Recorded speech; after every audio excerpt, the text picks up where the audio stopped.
오늘은 전국이 흐린 가운데 곳곳에 비가 오고 있습니다. 남부지방과 제주에 이어 오후 늦게부터는 서울 등 수도권에도 다시 빗방울이 떨어지겠습니다. 지금까지 아나운서 박노원이었습니다. KBS 1라디오 4시 경제뉴스를 마칩니다. KBS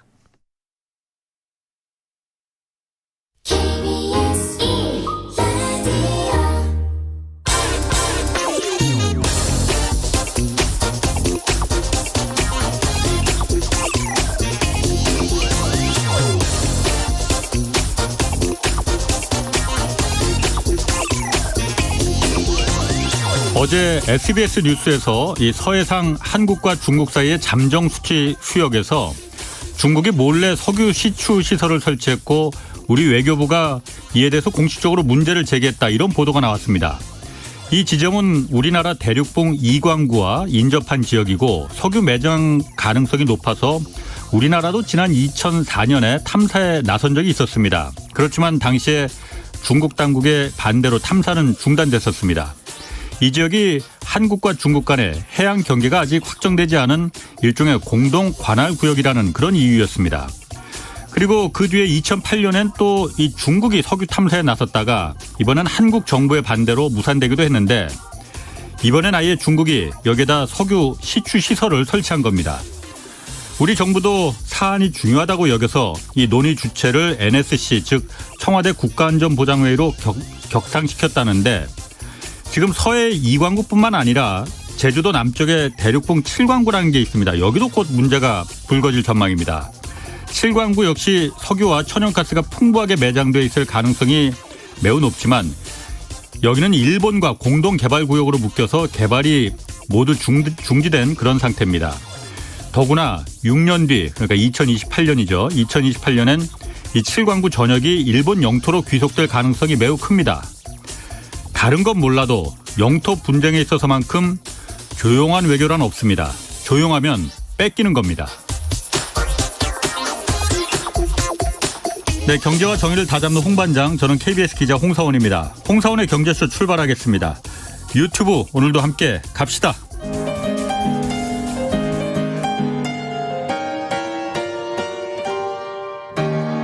대한민국 최고의 경제 전문가와 함께합니다. 믿을 만한 정보만 쉽고 정확하게 전해드립니다. 홍사훈의 경제쇼. 네, 모레 15일 북한 최대 명절인 태양절이라고 합니다. 이 태양절을 앞두고 지금 북한이 추가 도발 감행할지 여부 관심이 쏠리고 있는데 지금 뭐 핵실험 우려도 나오고 있습니다. 북한의 속내가 무엇인지 또 북한의 경제 상황은 지금 어떤지 오늘 좀 자세히 알아보겠습니다. 북한 문제 전문가 두 분 모셨습니다. 김영희 남북 하나재단 대외협력부장 나오셨습니다. 안녕하세요. 네, 안녕하세요. 그리고 박종철 경상국립대 교수 나오셨습니다. 안녕하세요. 안녕하세요. 자, 먼저 김영희 부장님. 네. 일전에도 제가 한번 뵀었는데. 네, 뵀습니다. 자리를 옮기셨네요. 남북 하나재단으로. 예, 예. 먼저 북한은 지금 코로나 상황부터 좀 궁금하거든요. 코로나 어떻습니까? 여기도 네. 북한도 있죠, 당연히. 북한에서 공식적으로 발표하는 건 코로나 한 명도 없다라고 아하. 발표를 하죠. 예. 근데 한 명도 없다. 한 명이 있으면 두 명 있고 두 명 있으면 세 명 있지 않을까라고 예. 생각을 합니다. 예. 왜냐하면 코로나는 계속 이렇게 확산이 되다 보니까 예. 이렇게 전염이 되니까 그러니까 없다라고 하는 데에 대해서 신빙성이 있느냐라는 부분에 이의를 제기하시는 분들이 있는데 예. 저 같은 경우는 그럴 수도 있겠다라고 판단을 합니다. 그게 아하. 뭐냐면 일단 북한은 지역 간 이동이 차단이 되어 있습니다. 예. 그러면 우리 서울에서 부산 가고 부산에서 대구 가고 이게 안 되는 거죠. 예. 그리고 그 지역 사람들끼리 있기 때문에 확산될 여지가 거의 없다. 타 지역으로 갈 가능성이 없다. 예. 그리고 중국이나 해외에서 들어오는 사람이 일단 차단되다. 북한에 예. 들어가는 사람이 없으니까요. 그렇죠.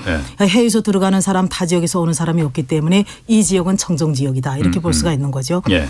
그다음에 또 공장, 기업소, 기관, 공공시설 다 마스크 착용을 합니다. 일단은. 예. 예.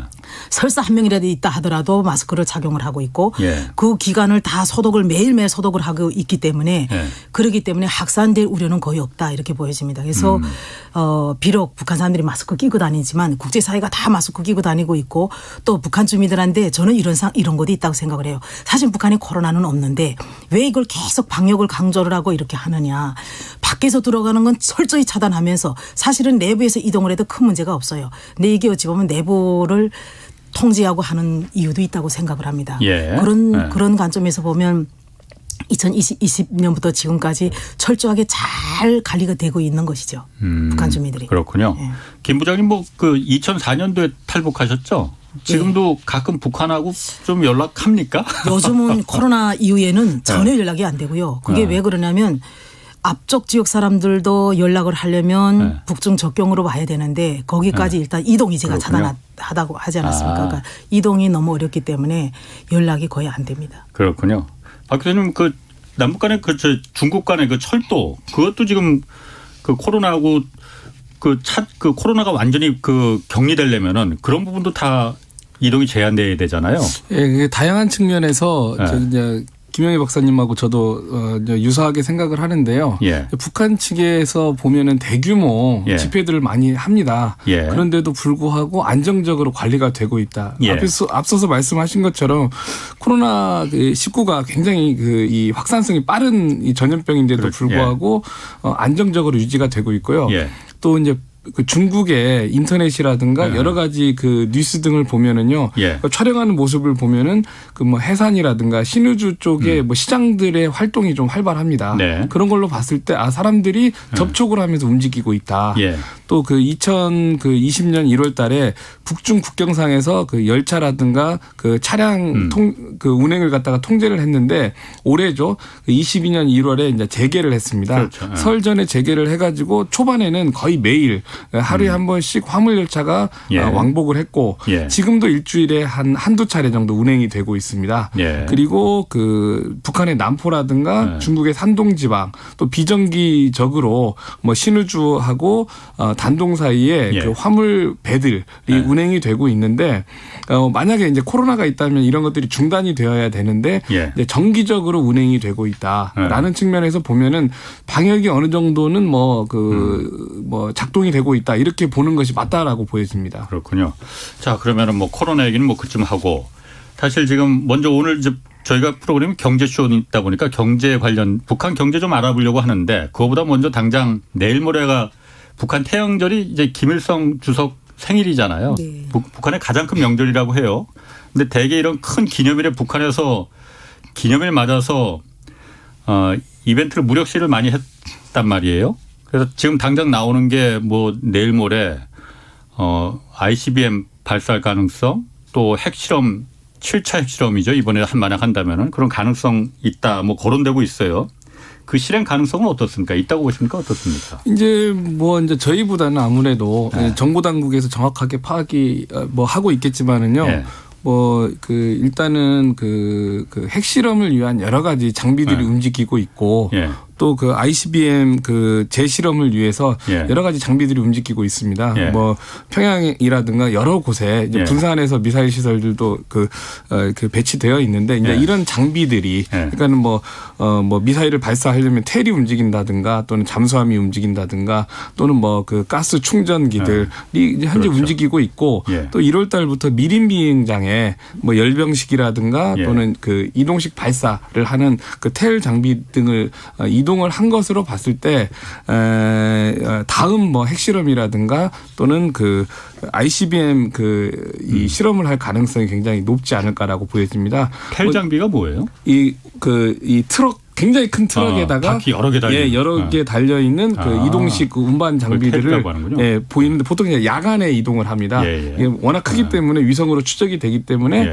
야간에 이동을 하는데 이제 이런 것 그러니까는 뭐 이제 핵도 경량화를 하고 소형화를 하고 또 핵이 이제 아무리 개발을 하더라도 뭐 나중에는 대포라든가 작은 미사일에까지 넣을 수 있는 소형화 경량화를 해야 되기 때문에 또 투발 수산도 지금은 이제 뭐 잠수함이라든가 텔 등에 집중이 되어 있는데 이것을 다양화하려고 하는 거기 때문에 과학 기술의 측면 또 하나는 이제 문재인 정부에 대한 실망도 반영이 되어 있습니다.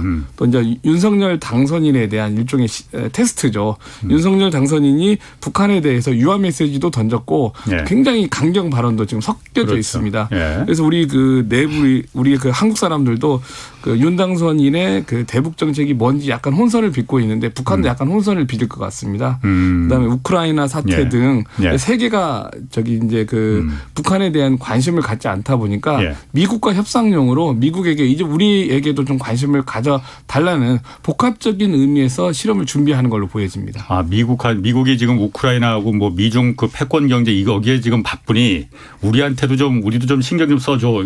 뭐 이런 면에서.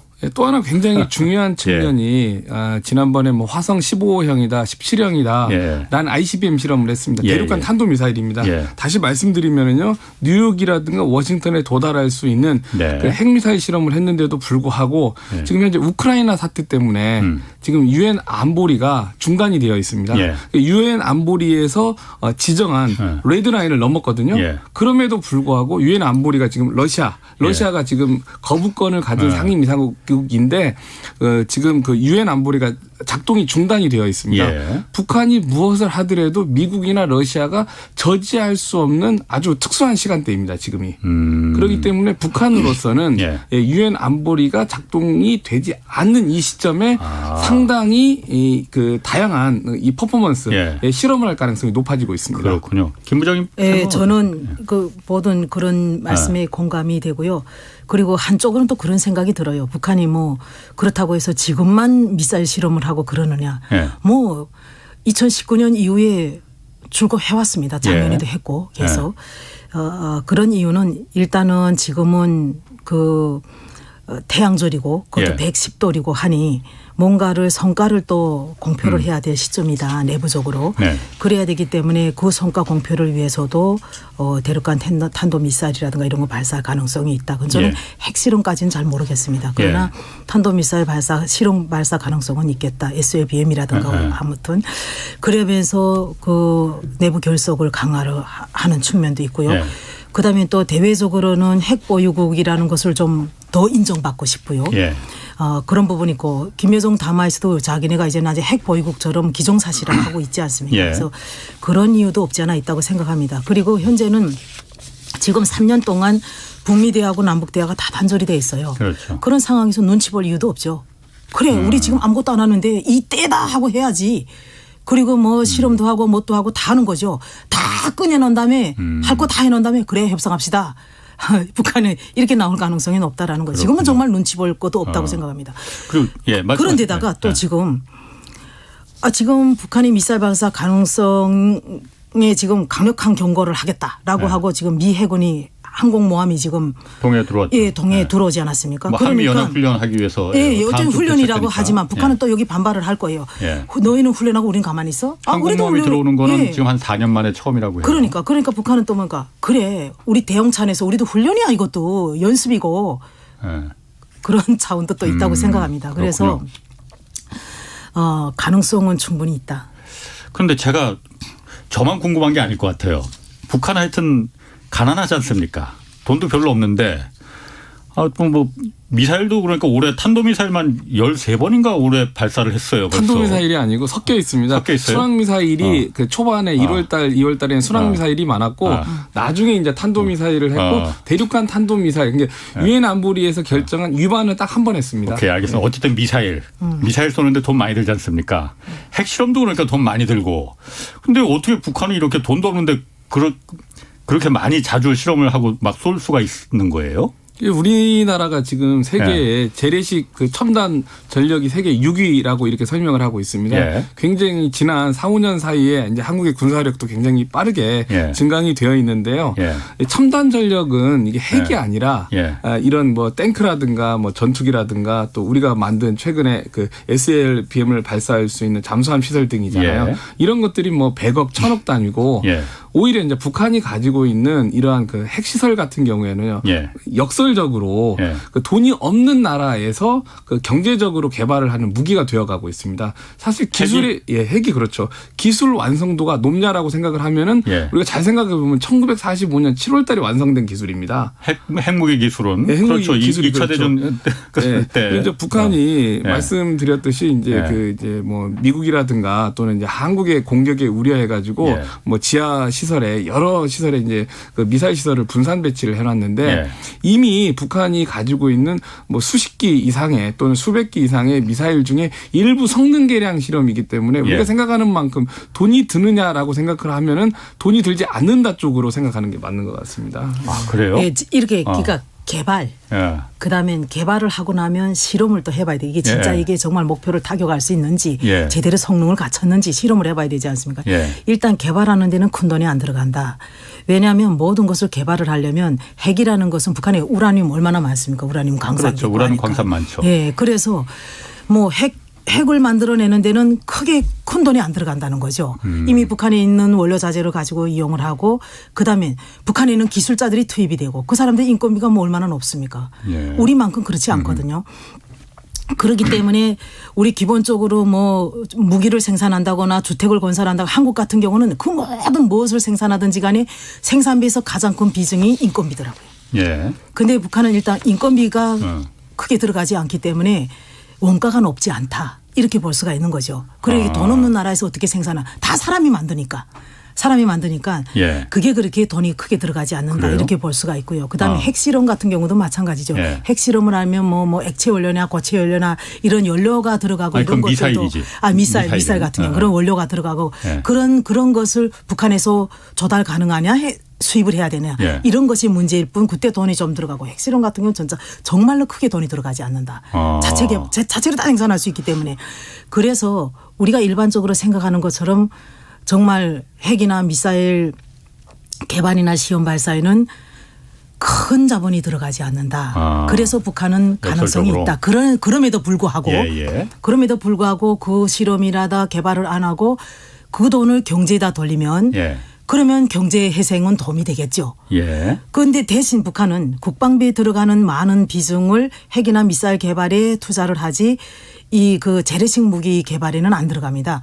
그래서 한때 제가 북한에 있을 때 들은 얘기인데 예. 뭐라 그러니까 탱크 5,000대를 만들 바에는 예. 핵 하나 만드는 게 훨씬 빠르고 간단하다. 어려우니까 그렇지 그거 당연하죠. 핵 5,000 그 탱크 5,000대를 만들려면 엄청난 시간과 돈가 들어가는데 핵 하나 만드는 데는 훨씬 그보다가 적은 원가가 들어간다는 거죠. 그래서 재래식 무기보다도 핵무기 완성으로 가는 거고요. 예. 그리고 한때 북한이 김정은 집권 이후죠. 이제 나중에 전쟁이 난다면 예. 먼저 선제적으로 전쟁하겠다는 것은 아닙니다. 그러나 예부의 어떤 환경에 의해서 전쟁이 터지면 그때 전쟁은 핵 전쟁이기 때문에 예. 3일이면 끝난다. 근데 뭐 예. 3일이면 끝난다. 그래서 북한이 보유하고 있던 식량이라든가 원래는 몇 달씩 가지고 있거든요. 예. 식량이라든가 이런 것들 비축미도 풀고 이러는 이유가 핵 전쟁은 빨리 끝나고 우리는 앞으로 전쟁은 핵 전쟁이 일으킨다는 게 아니라 반격을 하면 핵 전쟁으로 반격을 하겠다. 그러니 핵 개발을 이거를 멈출 수가 없는 거죠. 그래요. 그러니까 경제적이고 효율적인 무기라는 거죠. 그렇기 때문에 돈이 없는 나라에서는 이 첨단 전력 그러니까는 뭐 잠수함이나 뭐 예. 전함이나 탱크가 아니라 돈이 가장 적게 드는 핵과 미사일 요 조합으로 개발을 한다. 일례 그 흔히 우리가 그 북한 미사일 탄도미사일 쏘고 그러면은 그런 기사들 많이 나오잖아요. 인민들은 굶고 있는데 저 큰 돈 들여서 저거 한 발 쏘는데 돈이 얼마인데 뭐 그런데 그거는 다 그럼 사실과 다른 얘기라는 거예요? 그러니까는 뭐 미국 사람만큼의 인건비를 주는 게 아니기 때문에 사실은 이제 그 계산이 굉장히 부풀려서 계산이 될 가능성이 굉장히 높다라고 보여집니다. 그렇군요. 그래도 상대적으로 또 그런 거 있죠. 사실은 그런 실험을 안 하고 오히려 그 돈을 인민 생활에 돌리면 경제라든가 주민 생활은 더 좋아질 거 아니냐. 그리고 또 그런 계산이 북한의 그런 원가 기준에 의한 계산이 인건비라든가 이런 기준에 의한 것이 아니라 우리 일반적으로 자본주의 사회에서 하고 있는 그런 기준에 따라서 추산을 하면 어마어마한 숫자가 나올 수밖에 없는 거죠. 그 핵실험은 지금 벌써 6번 했잖아요. 그래서 지난번 그게 벌써 5년 전에 6차가 5년 전에 했잖아요. 2017년에. 문재인 정부 초기에 했었잖아요. 그것도. 그때 이미 수소폭탄 뭐 그래서 성공했다. 뭐 그래서 핵무력 완성했는데 핵실험을 더 할 필요가 있는 건가요? 뭐 사실상 이제는 핵실험이 더 필요는 없다라고 보여집니다. 이제 컴퓨터상 시뮬레이션 실험을 한다거나 또는 이제 이제 작게 만드는 경량화, 소형화 또는 이제 그 미사일이나 비행기 또는 이제 잠수함에 실으려고 하면은요 또 이 구경을 갖다가 좀 작게 만드는 이런 실험들이 필요한데 실험을 하지 않아도 증명이 되겠지만은요 실전 배치를 하고 있다. 그러니까는 우리가 핵을 배치하고 있다라는 것을 하나씩 보여주기 위한 실험은 추가로 필요하리라고 보여지고요. 예. 또 하나는 장기적으로는 북한이요, 뭐 이렇게 예. 탱크라든가 대포에 넣을 수 있는 이 그 핵 무장력까지도 가지려고 노력하는 것이 아닌가로 보여집니다. 그렇군요. 그러니까 이게 17년도에 북한이 6차 핵 실험한 다음에 예. 그때 11월 달에 핵무기 완성을 선포했죠. 예. 그러다 보니까 그때 북한 사람들의 생각이 뭐였냐면 예. 아 그래 이제는 우리는 핵무기를 가졌으니 완성을 했으니 그러니 이제는 국방비에 들어가는 비용이 훨씬 줄어들겠구나. 예. 그리고 우리 그런 몫이 경제에 돌려주면 우리의 삶도 좀 괜찮아지겠구나. 예. 그리고 핵을 가지고 있으니 누구도 침공하기는 어려우니까 예. 억제력을 갖고 있으니 그런 인식을 북한 사람들이 많이 가졌어요. 예. 그렇기 때문에 그래서 김정은은 2018년도에 4월 달에 경제에 총집중하는 경제 노선을 또 제시를 했죠. 예. 그런 상황에서 지금 핵실험을 한다면 다시 핵실험을 7차 핵실험을 저는 좀 우아한데 한다면 북한 주민들이 어머 핵무기 완성했다고 그랬는데 미완성이네. 우리 원수님 거짓말 하셨네. 그러지 않을까. 북한 주민들이. 그렇군요. 예. 그래서 상당히 그거는 북한 당국도 예. 고민해야 될 부분이 그렇군요. 아닌가. 예. 그럼 저기 또 한 가지 제가 지금 언뜻 드는 생각이 그러니까 북한이 지금 자꾸 이렇게 무력 도발을 하는 게 뭐 남한 그 새 정부에 대해서 그 길들이기, 기선 제압 이런 것도 있을 것 같아요. 5년 전에 문재인 정부 출범할 때도 미사일 계속 쏘고 핵실험하고 그랬었어요. 근데 그 외에 또 한 가지가 미국이 지금 관심을 안 가져준다라는 거잖아요. 우크라이나가 있고 미중 패권 전쟁도 있지만은 미국은 북한에 왜 이렇게 관심을 안 가지는 겁니까? 아니 근데 우리가 다시 생각해 봐야 되는 게 그 미국만의 문제가 아니라 이제 우리가 이제 보수 정부일 때 그 남북 이게 대결 정책 강대강으로 갔잖아요.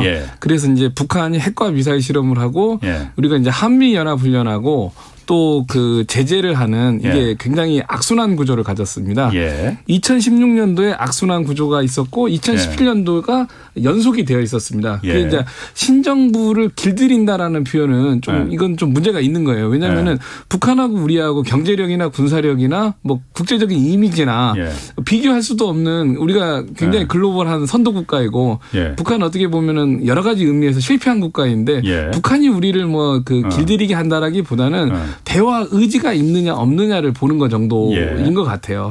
그리고 2018년도부터는 이제 그 대화화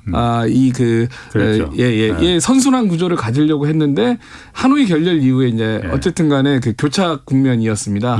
그리고 나서 교착 이후에는 대화가 없었어요. 그렇죠. 그리고 우리가 이제 대선 과정에서 우리가 검토해 보아야 될 상황이 예를 들면은 그 윤 후보가 이제 6개월간 정치를 하셨잖아요. 어쨌든 6개월 기간 동안에 예를 들면은 뭐 핵 공유를 하겠다, 핵 배치를 하겠다 이런 말씀을 하셨었습니다. 2021년 11월경에 그리고 제2차 대선 토론에서는 그 나는 그런 말을 한 적이 없다라고 했습니다. 그러니까는 정확하게 이 핵을 재배치 또는 핵 공유를 하겠다는 게 정책인지 혹은 실수였는지 아직은 우리가 알 수 없는 영역인 것 같아요. 근데 우리만 알 수 없는 게 아니라 북한도 이게 퀘스천인 것 같아요. 그 당시 이제 미국이 미국의 그 국무부 부차관보가 상당히 이건 미국의 핵 정책하고는 굉장히 반대가 된다라는 설명도 했었는데 이번에도 우리 그 한미 정책 그 연합 협의체가 저기 워싱턴을 방문했는데 그 미국의 그 친서를 가지고 갔는데 그 바이든 대통령이나 국무장관하고 면담을 하지 못했어요. 그렇기 못했습니다. 때문에 우리가 지금 그 한미 사이 이게 협의가 되고 있는지 안 되는지를 현재 알 수 없는 그런 좀 약간 이 그레이한 회색 단계잖아요. 근데 북한도 마찬가지인 것 같아요. 우리만 모르는 게 아니고 북한도 지금 거기에서 알쏭달쏭하니까. 알쏭달쏭하기 때문에 일단은 그 긴장을 좀 높여가면서 정말로 대화의 의지가 있는 건지 아니면은 지금 일단은 한미 연합 훈련 미국은 굉장히 한반도에 이 항공모함을 투사를 시켜보고 싶은 거잖아요. 투사를 시키는 이유가 북한 문제라기보다는 지금 우크라이나 사태 때문에 러시아의 극동에 있는 전력들이 지금 우크라이나 전선으로 많이 이동을 했잖아요. 미국으로서는 이 극동 태평양 이 함대 상황이라든가 중국의 동북 지역에 있는 이 그 군사력을 갖다가 한번 검토를 해보고 싶은데 북한이 이제 울고 싶은데 잘 이렇게 때려주는 것이 아닌가라고 보여집니다. 그러니까 미국과 북한의 입장이 예. 긴장을 높이는 데는 굉장히 유사하지 않나라고 보여져요. 예. 이 항공모함이 전단이 동해에 들어오면은요 단순하게 이 무력 이 그 군사력만 들어오는 게 아니라 군사력 중에서도 중요한 첨단 전자장비들이 다 들어옵니다. 그렇죠. 그러면은 이제 러시아라든가 중국이라든가 북한이라든가 심지어 이제 한국에 있는 이 군사력을 파악하는데 굉장히 좋은 시간이 되기 때문에 이제 북한과 그 미국이 굉장히 유사한 긴장을 올리는 그런 생각을 하고 있지 않나라고도 보여집니다. 그렇군요. 그 바이든 행정부가 어쨌든 얼마 전에 이제 주한 미 대사가 새로 이제 그 지명을 했어요. 골드버그. 그런데 북한 핵 개발 관련해서 정책이 CVID를 갑자기 또 들고 나왔거든요. CVID라는 게 그러니까 예전 언제 때입니까? 오바마 때였나? 부시 정부 때. 부시 정부 때였나요, 벌써? 예. 그러니까 완전하고 검증 가능하고 되돌릴 수 없는 비핵화를 했었잖아요. 그때는 북한이 핵이 완성이 안 됐을 당시였었는데 이걸 다시 들고 나왔단 말이에요. CVID를. 이거 가능한 겁니까? 그런데 지금은 북한이 핵을 갖고 있는 상태잖아요. 그러니까는 일단은 김 박사님이 먼저 하실까? 네. 그때만 해도 북한은 정말 핵 무기를 자기네 스스로가 완성했다고 선포도 하지 않은 상태. 네. 그리고 핵실험도 뭐 겨우 2차 핵실험까지, 예. 2차 핵실험까지 한 상태. 예. 김정은 들어서 4번의 핵실험을 했거든요. 예. 그리고 뭐 ICBM 시험 발사도 그런 것도 뭐 거의 해보지 못한 상태. 예. 그런 상황이었고 지금은 북한이 우리는 핵보유국입니다 하고 뭐 자칭하는 그런 상황에서 예. 이게 완전하고 검증하고 되돌릴 수 있는 비핵화. 저는 2017년 그때 시점에 북한이 들고 나올 때는 그때는 북한 당국이 경제를 너무 절절하게 주민생활 향상에 대해서 엄청나게 김정은으로서 생각했던 것 같아요. 2012년도에 자기가 정권을 잡은 다음에 어떻게 하면 주민생활을 좀 향상시켜볼까. 그래서 경제 핵병진을 2개를 두고 쌍두마차를 이렇게 들고 나왔는데 핵 개발은 국내에서 하는 거니까 이건 되는데 대외 개방은 한쪽이 안 되고 경제 개발은 안 되고 그러니까 그래 핵 개발을 빨리빨리 끝내고 이거 경제를 하면 되겠지. 저는 그런 정책으로 가져왔다고 생각해요. 근데 그때만 해도 대북 제재가 고강도 대북 제재는 아니었단 말이죠. 그리고 북한은 그러니까 2016년도에 열심히 핵 실험하고 미사일 실험하고 하면서 핵무기를 완성해 놨는데 그때만 해도 김정은은 순진하게 그냥 이런 생각을 했겠죠. 그래도 하나씩 점진적으로 하나 주고 하나 받고 하나 주고 하나 받고 이런 식으로 하면서라도 경제를 좀 어느 정도 성장시키면 어떨까라는 판단을 했을 거라고 생각을 해요. 근데 지금 시점은 너무 달라진 시점이라고 생각합니다. 그렇군요. 왜? 특히 김정은이 트럼프 대통령이 보낸 그 친서 있지 않습니까? 그게 일부 공개가 되지 않았습니까? 거기 내용을 보면 이런 내용이 있어요. 나는 기분이 너무 나쁘다. 그 기분을 트럼프 대통령한테 숨길 생각이 없다. 너무나도 불쾌하다. 그리고 트럼프 대통령과 이 신뢰관계를 유지하기 위해서 나는 책임을 갖고 가능한 것은 할 것 다 했다. 그런데 당신은 뭘 했냐? 나는 당신 만나서 무엇이 바뀌었는지 우리 인민들한테 뭐라고 설명하면 좋을지 모르겠다. 왜? 북한 주민들은 핵을 어느 정도 하나 내놓고 하나 내놓으면 하나 받고 하나 내놓으면 하나 받고 이런 식으로 하면서라도 북한 경제가 성장을 하고 주민들 삶이 나아질 거라고 김정은도 생각했고 주민들도 인식했고 그런데 이후에 북한에서는 달라진 게 하나도 없는 거예요. 3번씩이나 만났지만 하나도 달라진 게 없으니 북한은 2번 다시 그런 쪽으로 갈까? 저는 회의적으로 생각을 해요. 지금이야 사실 우크라이나 사태를 보면서 특히 더하죠. 더더군다나 우크라이나가 핵을 다 반납하고 지켜주겠다고 해놓고서는 저렇게 거기에 불 붙는 집에 키질한 거예요. 그 우크라이나 사태가. 그래서 더 어렵겠다라는 생각이 듭니다. 박 교수님 생각은 어떠십니까? CVID가 이게 가능합니까? 그리고 북한이 핵을 포기할 가능성이 있습니까? 일단 이제 CVID가 어디에서 나왔나를 우리가 잘 생각해 보면은 클린턴 정부 때 이제 북미 사이에 1994년도에 제네바 합의라는 걸 합니다. 그러니까 큰 틀에서 포괄적인 합의를 한다. 그다음에 북한이 그 당시에는 핵실험도 안 했고 핵이 아주 초창기의 모습이었는데 요걸 포기하는 대가로 영변에 경수로도 지어주고 경수로가 되기 전까지는 에너지 협력을 위해서 중유 50만 톤도 제공을 하겠다. 굉장히 느린 방식이면서 포괄적인 방식이었어요. 그런데 이 정책이 어디에서 나왔냐. 부지정부 초기에 ABC anything but 클린턴. 클린턴 정책만 아니면 돼라는 정책에서 나온 다 겁니다. 반대로 거꾸로 간다 이거죠. 거꾸로 간다라는 거죠. 근데 이 CVID를 제일 싫어하는 게 미국의 어떤 정당이냐. 바로 미국의 민주당이었습니다. 현재 미국의 지도자가 바로 미국의 대통령이 민주당입니다. 예. 또 하나는 이 바이든 정부 전의 대통령이 트럼프 대통령인데 예. 이미 트럼프 대통령이 하노이에 나갔을 때 이미 협의를 하기 위해서 CVID를 상당히 훼손을 시켜놓고 나간 상태잖아요. 그러니까 미국의 합의, 그 미국의 여야 합의 상황에서 CVID가 되지 않는다라는 합의를 가지고 있습니다. 그런 상황에서 CVID를 일부에서 가지고 나오는데 이게 쉽지 않다라는 겁니다. 또 하나는 지금 말씀하신 대로 북한이 수용할 수 있느냐. 그러니까는 그 이 CVID를 수용한 나라, 우크라이나 사태, 또 리비아 같은 그렇죠. 국가, 핵을 포기하면은 후 공격, 선제 타격이 있다라는 것을 아는 현재 상황에서는요, 미국의 내부 정치라든가 북한의 내부 정치 상황에 봤을 때 실현이 굉장히 어렵다. 이건 불가능하다라고 보여집니다. 그럼 미국은 지금 왜 갑자기 CVID를 들고 나온 거예요? 그럼 이게 가능할 거라고 믿고서는 이걸 들고 나온 겁니까? 뭐 이제 골드버그 자체가 이제 제재라든가 골드버그는 이제 신임 주한 미대사. 그다음에 그 이제 그 정보 관련해 가지고 상당히 그 CIA에서 활동한 분으로서 뭐 남미 등에서도 이 그 외교적으로 여러 가지 이제 그 거부를 받았던 인물 중에 한 분인데요. 뭐 미국이 이것이 되리라고 생각하는 것보다는 뭐 이것을 하나의 북한이 이제 그 뭐 이렇게 핵실험 준비를 한다든가에 대한 하나의 그 카드일 뿐이지 이게 현실로 가능하다라고 생각하는 정치인이나 군인은 지금은 존재하기가 굉장히 어려운 환경이다라고 보여집니다. 그러니까 제 생각에도 그럴 것 같아요. 자, 이제 북한 경제 문제로 좀 들어가 보겠는데 경제 문제 가기 전에 청취자가 이런 질문했습니다. 북한 ICBM이 우크라이나 기술 지원으로 만들어진 건가요? 이게 이런 보도가 나왔다는데 이게 사실인가요, 이게?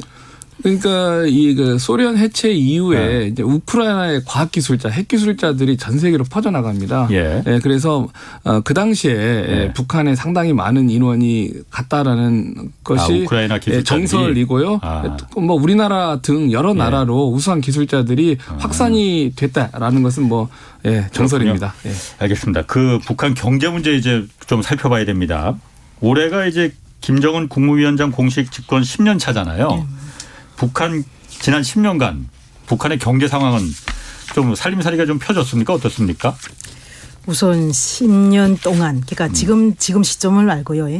지난 10년을 조금 평가를 해보면 이런 생각이 듭니다. 첫째, 김정은식 개혁개방 정책을 추진을 했죠. 그걸 통해서 계획과 시장이 적절히 상호작용을 하면서 국영기업이 활동을 뒷받침했다라는 건 높게 평가할 수 있다는 거죠. 원래 국영기업이라는 게 시장하고 이렇게 상호작용을 좀 못하게 되어 있는데 기업의 자율성을 부여하면서 시장하고 상호작용하게 만들고 그러다 보니까 그런 것들이 국영기업이 활동을 뒷받침하고 그게 경제에 어느 정도 영향을 준 건 아닌가.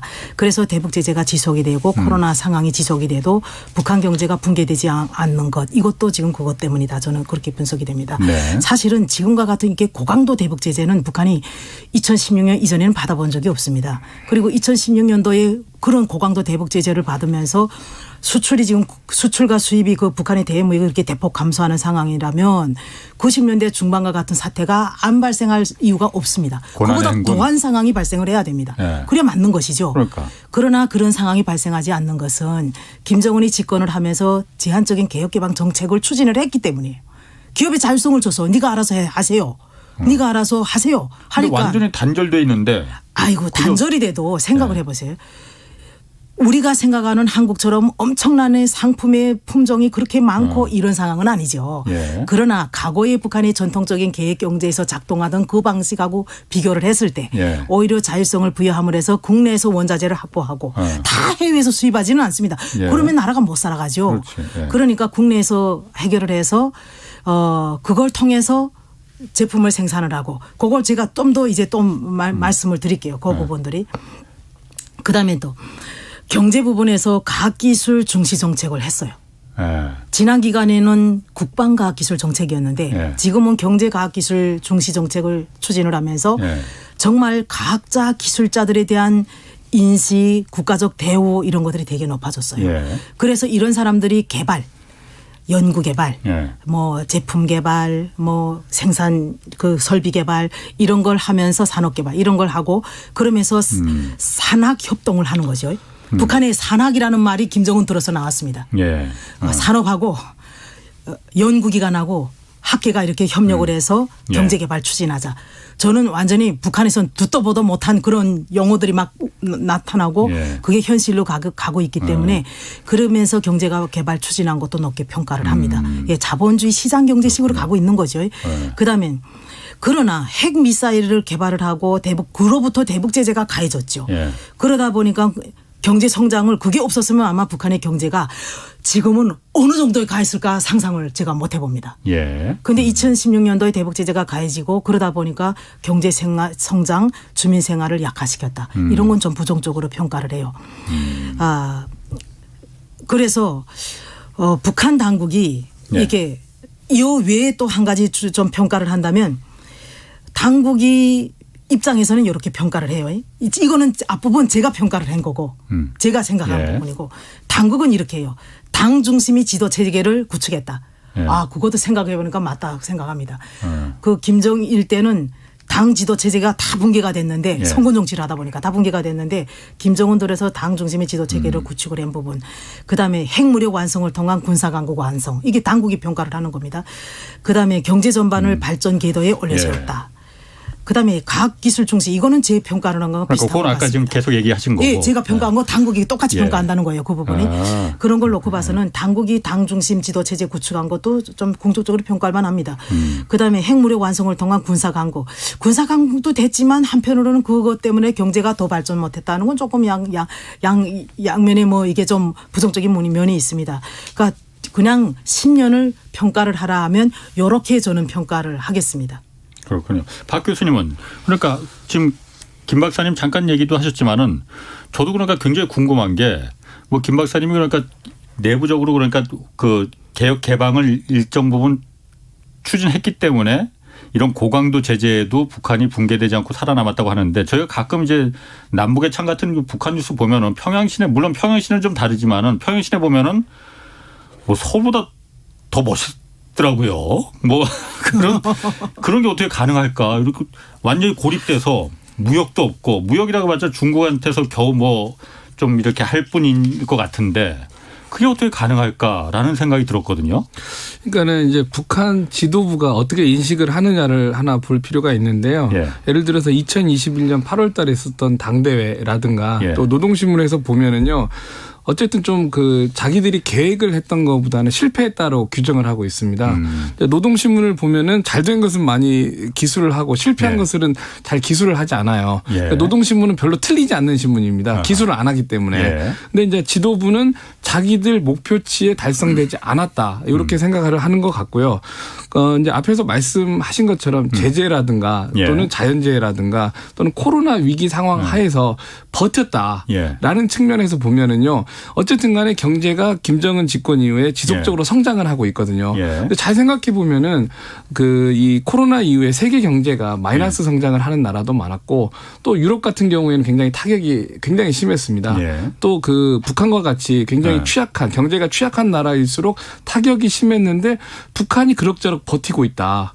그런 측면에서 본다면은 어느 정도는 뭐 경제가 그렇게 나쁘지는 않다. 세계 경제하고 연동의 상황을 보면은 나쁘다고 볼 수는 없습니다. 또 북한 주민의 입장, 인민의 눈으로 보면은 어떤가도 볼 필요가 있는데요.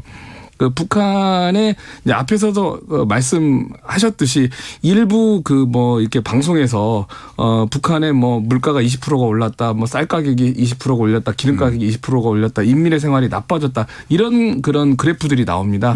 그런 그래프들이 어떻게 추적을 하느냐를 보면은 보통 2주 3주간을 추적을 합니다. 그러나 이 코로나 이후에 전 세계 경제를 보면은 그 이러한 취약한 경제의 국가만이 아니라 선진국에서도 물가가 20-30% 튀는 경우들이 상당히 많이 나오고 있어요. 그래프를 어디서 자르느냐가 굉장히 중요한 것 같아요. 또 하나는 2013년도부터 2022년까지 10년간의 장기 그래프를 한번 쭉 펼쳐볼 필요가 있습니다. 그러면은 식량이라든가 석유라든가 환율이 굉장히 일정합니다. 다시 말씀드리면 탄력성이 있어요. 회복을 하고 있습니다. 그다음에 서울대 통일평화연구소에서 낸 통계를 보면은 북한 주민들의 그 식량 섭취량이 양호해지고 있습니다. 그러니까 북한이 경제가 어느 정도 뭐 회복이 되면서 도시 노동자들의 인건비가 조금씩 오릅니다. 예. 그런데 식량 가격이 유지가 되고 있어요. 예. 우리로 보면은 이게 좀 비유하기가 참 뭐하지만은 먹을 수 있는 양이 노동에 대비해가지고 늘어나고 예. 있잖아요. 예. 근데 우리는 뭐 인건비하고 식량이 굉장히 큰 차이가 나기 때문에 뭐 우리 편의점 가면 1,000원 가지고 이 김밥 같은 거 사 먹을 수 있기 때문에 예. 크게 중요하지는 않지만 북한에서는 그것도 굉장히 중요한 지표로 이렇게 되고 있는데 다만 문제가 뭐냐 앞에서도 말씀하셨지만 평양은 너무 멋있다. 예. 세계적인 뭐 이런 도시처럼 보인다. 그러나 이제 북한의 시골이라든가 그렇죠. 지방 도시를 보면은요. 뭐 이렇게 KDI 등에서 조사를 한 것을 보면은 격차가 3배 이상 난다. 예. 그런데 실제로는 제가 김영희 박사님하고도 과거에 이제 북중 국경도 막 열흘씩 이렇게 답사를 가보고 했는데 예. 그거보다 더 나는 것 같아요. 문제는 격차인 것 같아요. 격차. 전반적으로 점진적으로 경제가 향상이 되는 과정에서 대도시 사람들은 더 많은 것을 받고 예. 시골이나 상단이나 어촌 사람들은 덜 받고 이런 격차 문제가 진행이 되고 있는 것 같습니다. 만약에 그럼 역으로 지금 고강도 제재가 있는 상황에서도 그럭저럭 버티고 있다면은 만약에 그 대북 제재가 풀리면은 지금 누구는 여기 그 많은 그 댓글에서 올라오는 게 북한이 적어도 베트남 이상의 성장 잠재력은 갖고 있다고 생각한다고 하는데 대북 제재가 만약 풀린다면은 북한이 어느 정도나 잠재력을 갖고 있을까요? 그게 그리고 또 우리한테 도움이 될까요? 마이너스가 될까요? 마이너스가 될 것 같지는 않지만은 우선 그 말씀드리기 전에 예. 성장 잠재력을 말씀드리기 전에 예. 제가 앞서는 평가만 했고 지금 북한 경제 상황을 말씀을 주셨는데 예. 좀 더 제가 보완을 할게요. 청취자들이 이해를 돕기 위해서 간단하게 지금 뭐 예. 김정은 집권 이후에 또 예. 이게 중점으로 추진하고 있는 선택과 집중을 많이 하더라고요. 예. 그러니까 신규 산업 개발이라든가 지역 개발이라든가 평양하고 지방하고 이 차이가 크기 때문에 예. 그래서 지역 개발에도 중점을 두고 있다. 예. 그리고 주택 개발을 적극적으로 추진을 하고 있습니다. 예. 할 수 있는 쪽만 하는 거죠. 예. 안 되는 부분은 좀 약하고 예. 그다음엔 경영 자율성 때문에 기업 간의 경쟁이 엄청나게 이게 치열하게 되면서 좋은 품질 상품들이 공급되고 있다라는 부분도 있고 그다음엔 네, 알겠습니다. 그 제품 순환 경제라 해가지고 재자원화라 그러는데 우리가 플라스틱이라 이렇게 버리는 게 있지 않습니까? 이런 걸 통해서 그걸 통한 그런 그 원자재를 활용을 해서 제품을 생산을 하기 때문에 예, 김 경제 박사님 분결 지금 시간이 그렇게 거의 그래요? 다 됐기 때문에 벌써 다 그 부분 됐어요. 말고 아까 제가 궁금한 네. 게 그거거든요. 만약 대북 제재가 없다면은 네. 어느 정도나 성장 잠재력이 가능하겠느냐. 엄청나게 성장을 한다고 생각합니다. 왜냐하면 그 이유는 전통적인 계획경제에서 벗어나서 예. 계속 말씀을 드리는데 북한이 개혁개방을 선택을 했기 때문에 제한적인 개혁개방을 선택했기 때문에 제재만 풀리면 기업들이 더 활성화되고 외국 기업들이 투자할 유인이 생기고 지금 24개의 경제개발구를 지정하지 않았습니까? 예. 그렇게 하다 보면 그리고 또 지금 무역이라든가 모든 게 이게 중단된 것이 다 다시 재개가 되면서 북한 경제가 빠르게 플러스 성장을 하지 않을까. 박 교수님은 어떻습니까? 일단 코로나 변수를 빼셨는데 이제 네. 코로나도 이제 풀려야 되겠죠. 그렇지. 근데 예. 이제 제재라는 게 한 번에 풀릴 수는 없습니다. 이게 예. 그 비핵화하고 연동이 돼 있기 때문에 이게 우리가 가정하는 게 너무나 어려운 가정이기 때문에 물론 그렇죠. 예, 이제 비핵화가 완만이 되는 만큼 제재도 완만히 예. 해제가 되지 않을까 이렇게 보여집니다. 예. 그리고 또 한 가지 제가 그 요즘 그 얼마 전에 북한에서 그 집권 10주년 관련해서 기록 영화도 만들었다고 해요. 거기 보면은 뭐 장성택 처형 장면을 가장 먼저 그 좀 강조했고 또 그런데 장성택 처형을 왜 그렇게 김정은 집권의 가장 큰 치적이라고 봐야 되나? 뭐 하여튼 가장 뭐 그 강조했으니까 그 왜 그런 걸까요? 그거는? 그게 현대판 정파분자라고 칭하지 않습니까? 예. 현대판 정파분자. 김일성이 정권을 잡아서 정파분자라 해가지고 다 정산을 예. 했죠.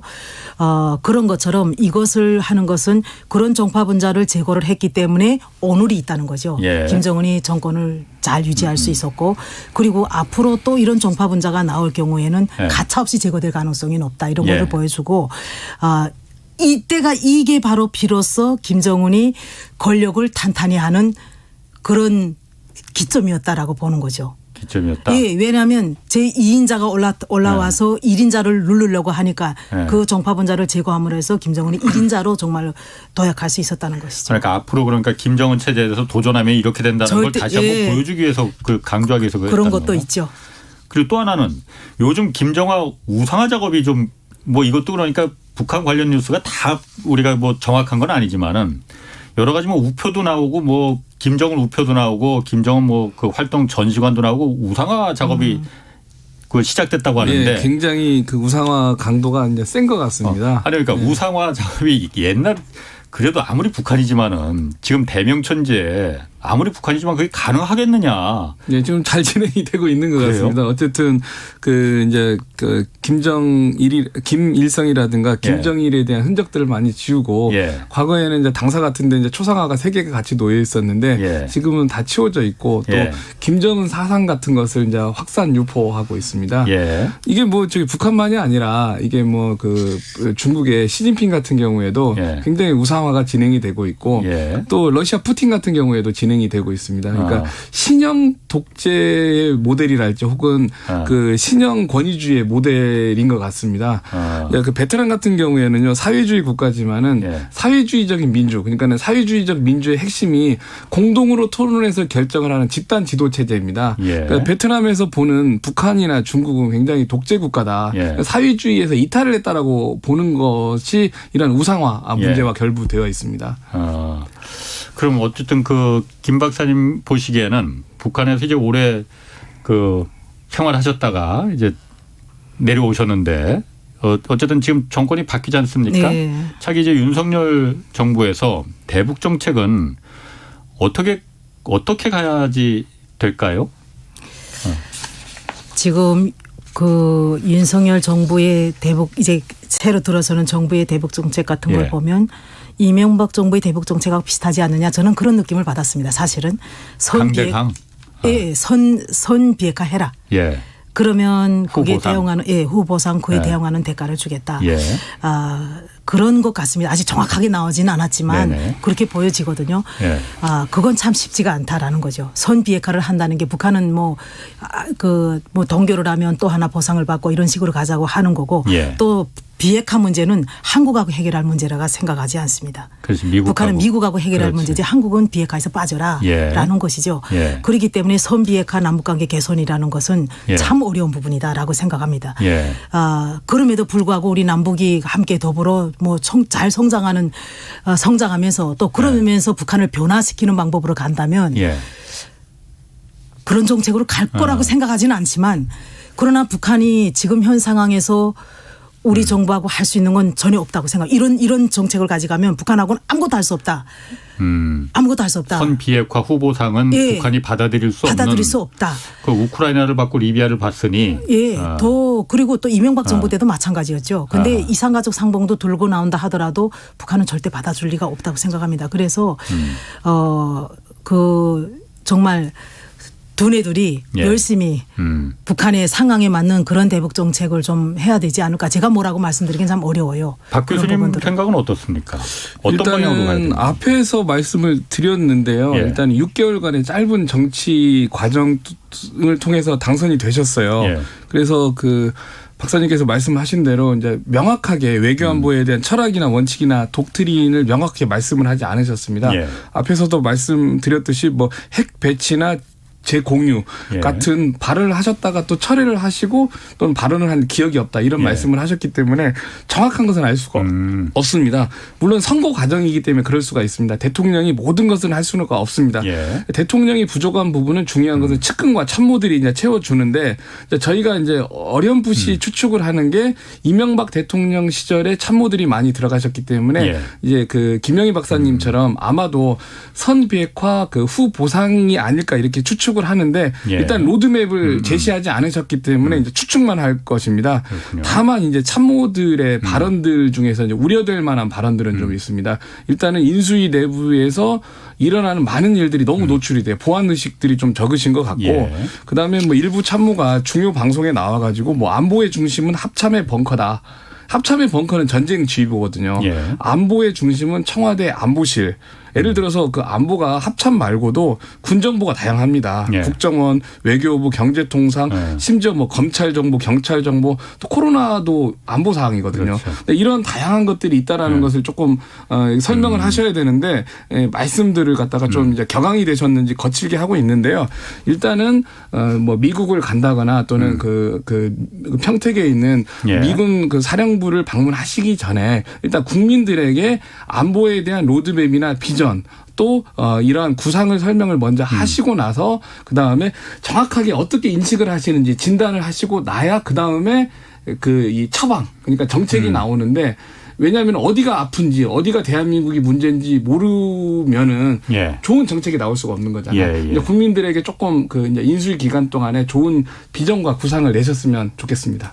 그 짧게 문재인 정부는 대북 정책에서 성공했습니까? 실패했습니까? 뭐 이제 초기 이게 정책이라는 게 성공 부분이 있고 실패 부분이 있잖아요. 예. 6대 3인 것 같아요. 그러니까는 2016년 17년도에 이 위기를 건져냈다라는 것은 성공이지만은 하노이 결렬 이후에 아무것도 안 했다. 그렇죠. 교착이 되고 어쨌든 간에 지금부터는 그 강대강으로 돌려놨기 때문에 이 부분은 알겠습니다. 실패했다. 거기까지 보여집니다. 오늘 두 분 고맙습니다. 김영희 박사님 그리고 박종철 경상국립대 교수였습니다. 여기까지 하겠습니다. 홍사훈의 경제쇼였습니다. 네, 감사합니다. K 드라마 And the Oscar goes to Parasite. K 무비 K 팝 세계를 뒤흔들고 있는 K 열풍 이제 최경영의 최강 시사가 이어갑니다. 대한민국 대표 K 시사